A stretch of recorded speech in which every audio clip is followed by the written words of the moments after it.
La sagesse d'Athéna, d'après la mythologie grecque. Tout le monde adore Athéna. Cette déesse grecque demeure l'une des plus connues de l'Antiquité. Elle a pourtant de quoi nous déconcerter, elle qui incarne à la fois la sagesse et la guerre. D'autant qu'en dehors de sa naissance, peu de mythes se concentrent sur Athéna, ce qui n'empêche pas de la croiser à tous les détours aux côtés de ses héros préférés. C'est sans doute ce qui la rend sympathique. Plutôt que de soumettre le monde à ses humeurs, cette déesse cherche à rendre les humains meilleurs. Écoute donc son histoire.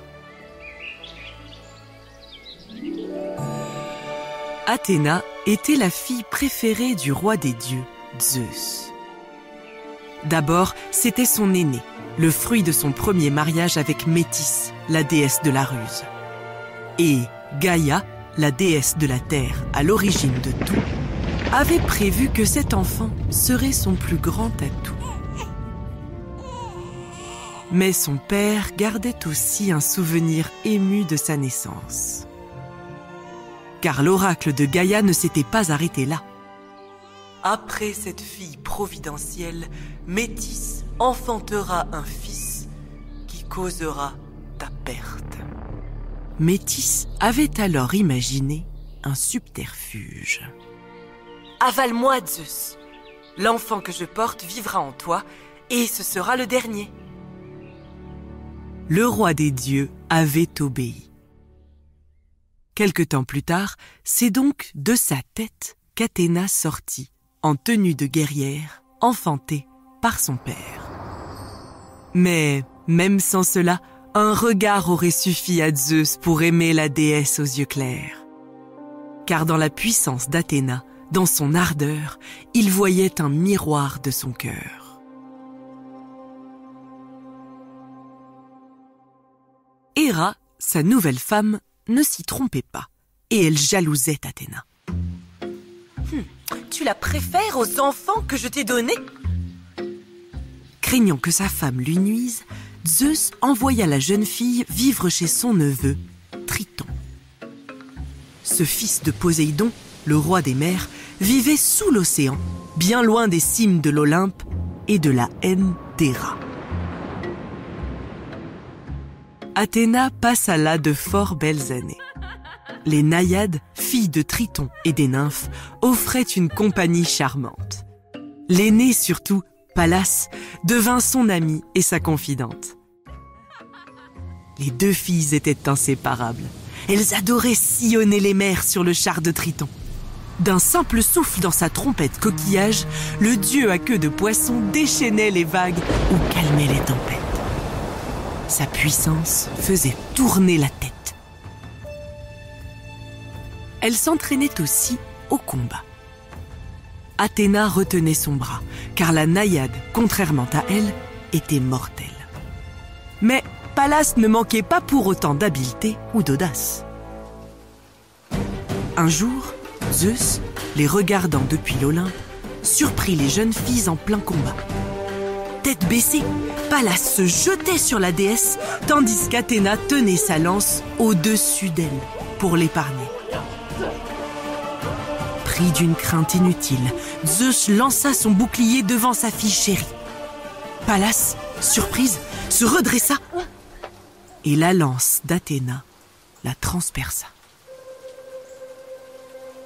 Athéna pleura beaucoup son amie. Elle décida de lui rendre hommage en se faisant appeler Pallas Athéna.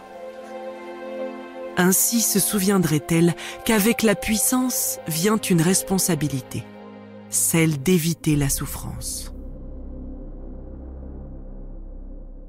Ce jour-là, l'héritage de Métis se révéla. C'était la sagesse qu'elle poursuivrait désormais. Athéna demeurait aussi, bien sûr, la plus puissante des combattantes. À peine était-elle rentrée sur l'Olympe qu'elle eut l'occasion de le montrer. Les géants, les oncles de Zeus, attaquèrent les dieux. Et Athéna, plus que tout autre, s'illustra dans cette guerre. La fierté de Zeus en fut redoublée. l'oracle avait dit vrai.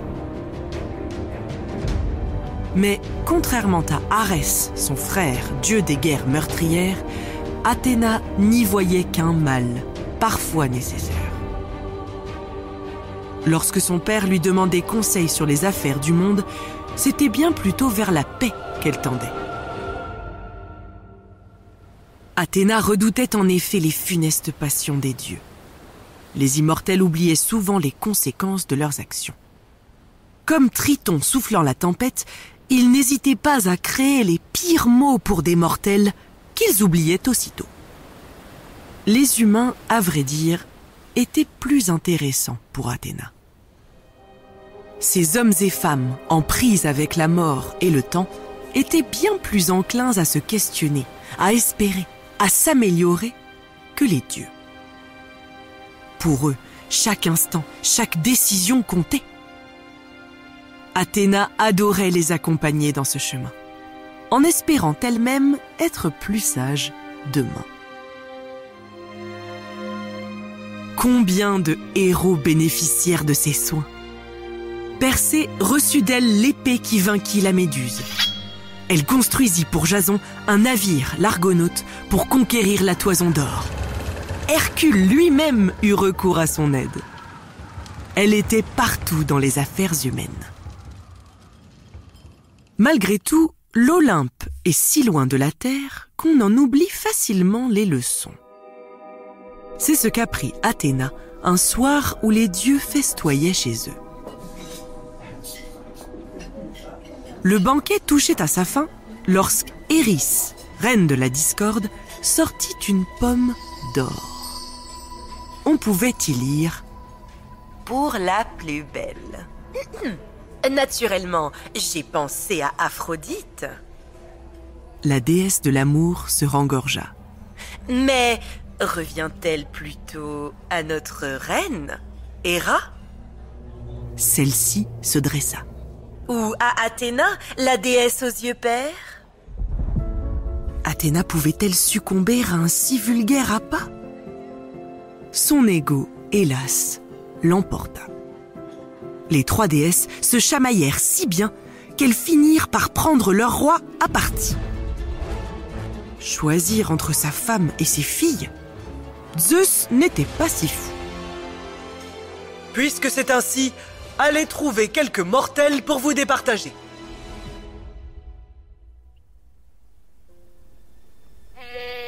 C'est ainsi que Paris, un simple berger, vit paraître devant lui les trois plus grandes déesses de l'Olympe.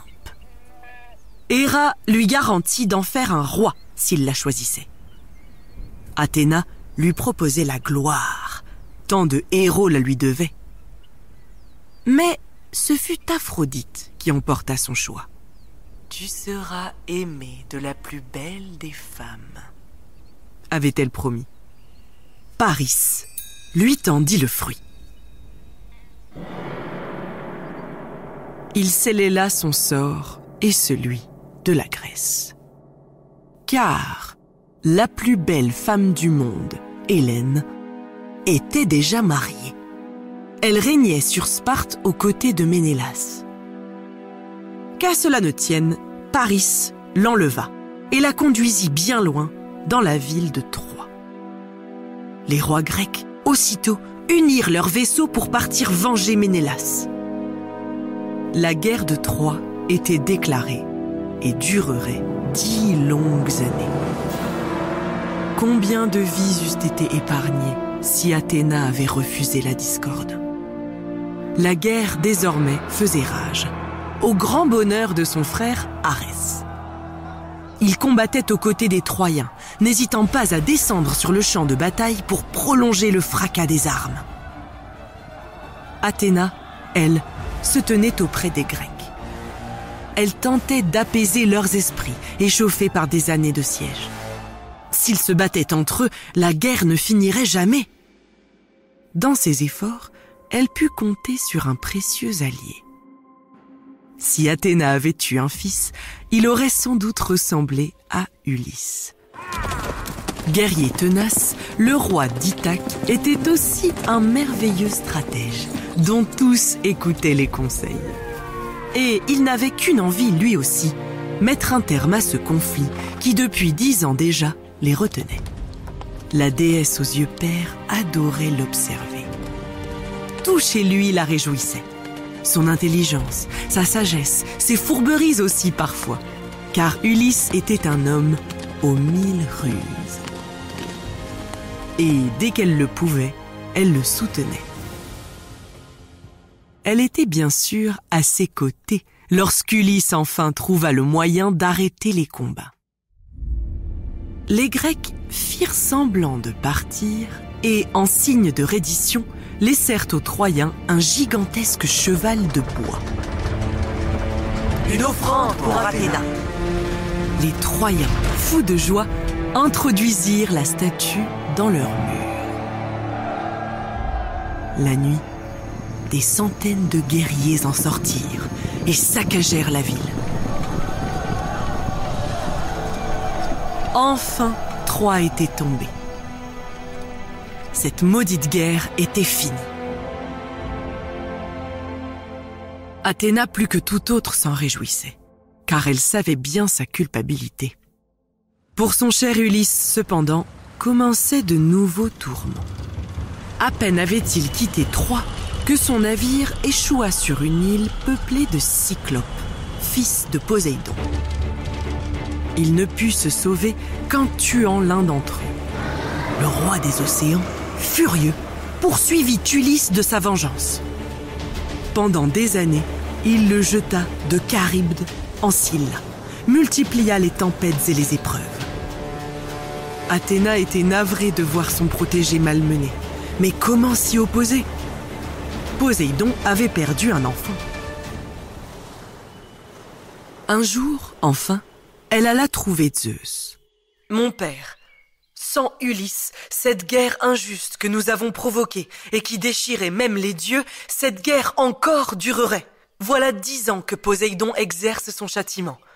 Il est temps de l'arrêter. » Comme toujours, sa fille avait raison.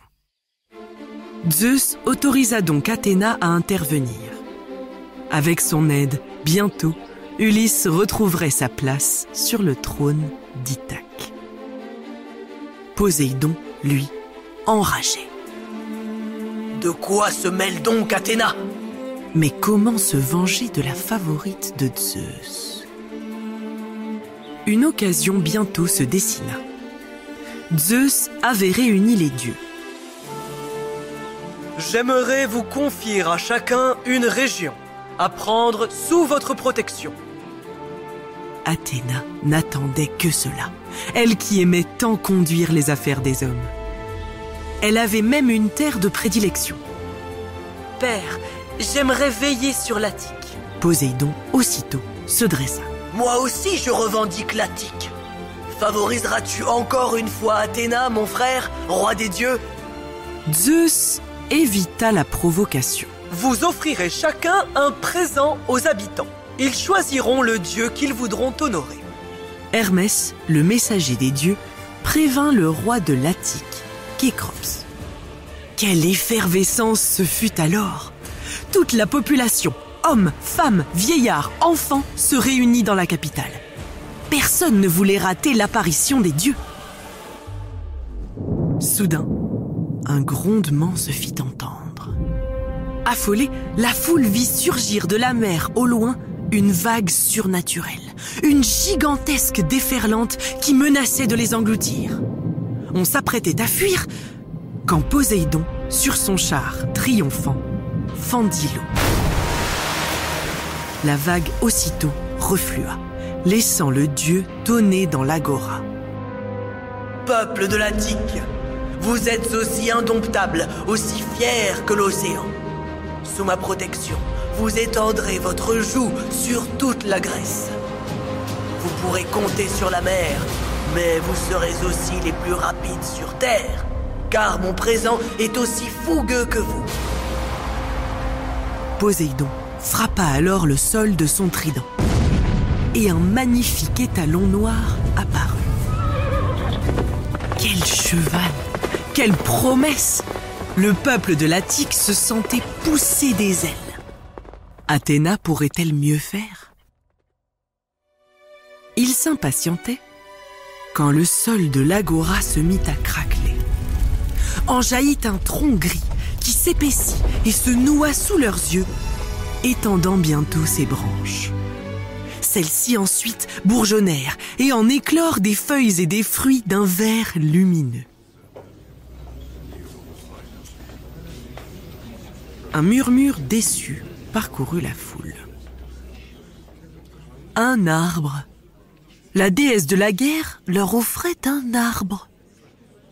Ils en voyaient pourtant la beauté. Cet arbre inconnu semblait avoir été fait pour leur terre. Athéna, alors, apparut.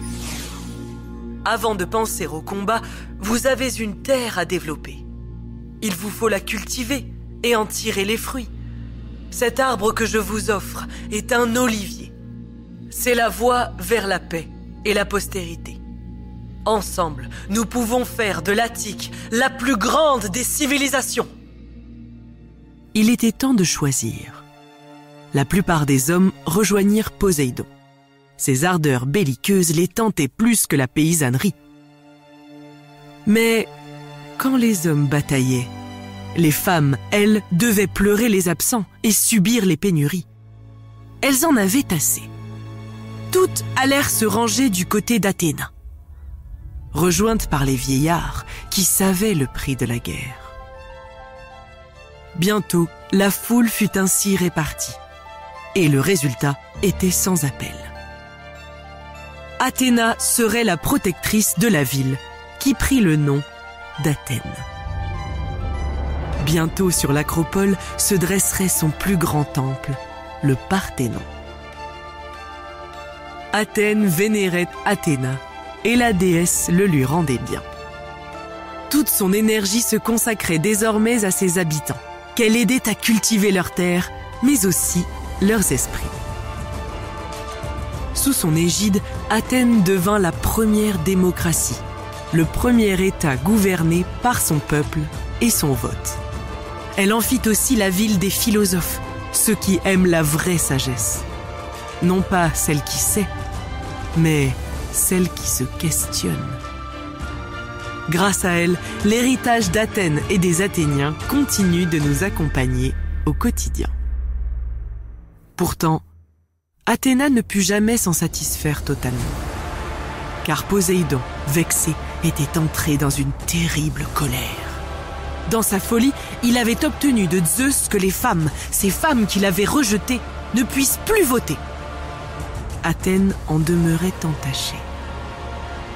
Ce n'est que bien des siècles plus tard, bien après que ces divinités aient partout cessé d'être célébrées, que les femmes de Grèce purent recouvrir leurs droits. Conte-moi l'aventure est un podcast Chérie FM réalisé par un cortège de divinités. À l'écriture, la muse de l'écriture, Marion Lemoine. À l'interprétation, la muse de la comédie, Léa Dégaré. À l'enregistrement et à la réalisation et au mix, nos Apollon et Hermès, Cédric Ledoré et Adrien Leblond. À l'édition, notre héroïne, Anaïs Kopman.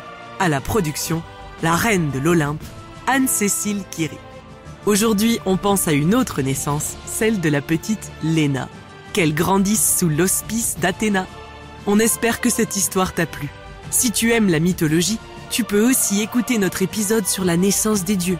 Ou bien, si comme Athéna tu préfères les histoires de héros, alors Thésée et Ariane, Persée et Méduse, Ulysse et Circé, ou encore Hercule et les Amazones t'attendent pour t'émerveiller. Et n'hésite pas à nous laisser des étoiles et à nous dire en commentaire la prochaine histoire que tu voudrais écouter. À bientôt pour une nouvelle aventure.